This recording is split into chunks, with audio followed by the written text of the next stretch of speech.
Right now on Big Country Politics, the 4th anniversary of a C-130 crash from Dyess. We take you to the ceremony. Also ahead on BCP, October's Domestic Violence Awareness Month, in-depth interviews with the Regional Crime Victims Crisis Center and the NOAA Project. Those stories and more on KTAB's Big Country Politics. And now, from your local election headquarters, the only locally produced political talk show discussing the issues that matter to you. This is Big Country Politics on KTAB.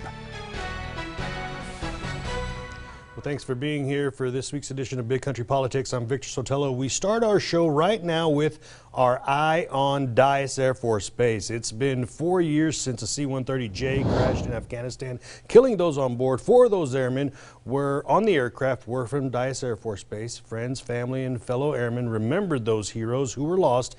KTAB's Mercedes Hernandez takes us to the ceremony. The service of 6 airmen, 4 of them from Dyess, was honored Wednesday at Dyess Memorial Park. 4 years to the minute their plane went down in Afghanistan on October 2nd, 2015. It's a day to celebrate the lives of those airmen. Lives that are not being forgotten. Their legacy is instead illuminated. The plaque donning the names of the fallen brightened by sunlight at the very minute the crash happened. It was beautiful, you know, it's an honor. Yvette Harris and Fatia Johnson, family of Senior Airman Quinn Johnson Harris, traveled from states away to see the memorial. They say it's a beacon, reminding others to honor all who serve. They sacrificed for all of us to keep us free. And that's what we need to remember. And that's why this place is so great. It's for the community. It's for the world to see. Gloria Golden, mother of Captain Jonathan Golden, has been back to Abilene every year since her son's death and says this year's anniversary presented her with a new opportunity to connect with others sharing her grief. It is wonderful that we have finally hooked up. And I've talked to a few of the others, and they want to make it out here next year that didn't make it. While those that are lost can never be replaced, those that miss them will always have their memories. Him and I were talking one day, and I asked him, I said, do you still ask Jesus to fly with you? Always, Mom. And can take solace in knowing that their light shines on. We know he's in heaven. We know that he's flying with these guys as their wingman. In Abilene, with coverage you can count on, Mercedes Hernandez, KTAB News. And Dyess Memorial Park honors 79 fallen airmen and civilians who have died while serving at Dyess Air Force Base. Moving now to this headline, Texas is growing its investment in military families nationwide. Military spouse unemployment hovers between 15 and 25%, way above the overall rate. Second Lady Karen Pence at the state capitol to announce the Lone Star State is designated as a military spouse economic empowerment zone. KTAB's Wes Rappaport explains what that means from Austin.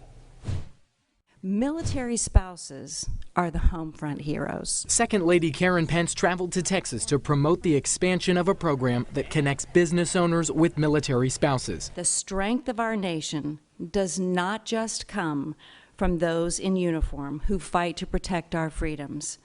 The spouses and families who serve alongside also make tremendous sacrifices. Mrs. Pence was emotional talking about her own connection to military families. Military spouses are so special.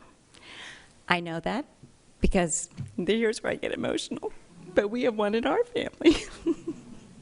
And she's pretty special. I'm the proud Blue Star mom of a United States Marine. It hits home for Liz Larson, too, a military spouse of more than 2 decades. I've never forgotten the struggles that I had as a military spouse, finding meaningful employment. Larson helped create the first military spouse economic empowerment zone in the nation in San Antonio. She told me some reasons she thinks employers might stiff-arm military families. Big one that we get from companies is that we're going to move, which is true, but especially in this day and age, I point out with millennials, people change jobs. Cities with military installations have traditionally been more involved in this process. This now opens the door for more Texas cities to participate. Our best practices in San Antonio, the best practices in El Paso, we can all come together in the state and work on every city in Texas. And San Antonio set up the first empowerment zone in the nation. El Paso was next. So far, a dozen cities in 6 states have created similar programs. Well, now to our eye on Abilene. Fishing is now allowed in Kirby Lake Park 24 hours a day. This following the approval by the Abilene City Council on Thursday. Before the approval, all city parks were closed from midnight until 5:30 a.m. Kirby Lake Park was the only park to change its hours to 24 hours. This change is a change to the city park ordinance. All right, now to our eye on education. The next phase of the 2018 Abilene ISD bond project began last week with a groundbreaking for Taylor Elementary. The new school building will be located at 1719 East North 10th. Officials say the new building will be designed with improved safety and security in line with modern school operations. I can already see that it's going to be a pretty big place and that we're going to have a great time. And of course, the school was named for three brothers from Tennessee who traveled to Texas in 1835 and died in the Battle of the Alamo. And still to come here on Big Country Politics, October's Domestic Violence Awareness Month. Our Kathleen Barkley talks with Regional Crime Victims Crisis Center and the NOAA Project about the intake increase in the Key City. We're back in 2 minutes.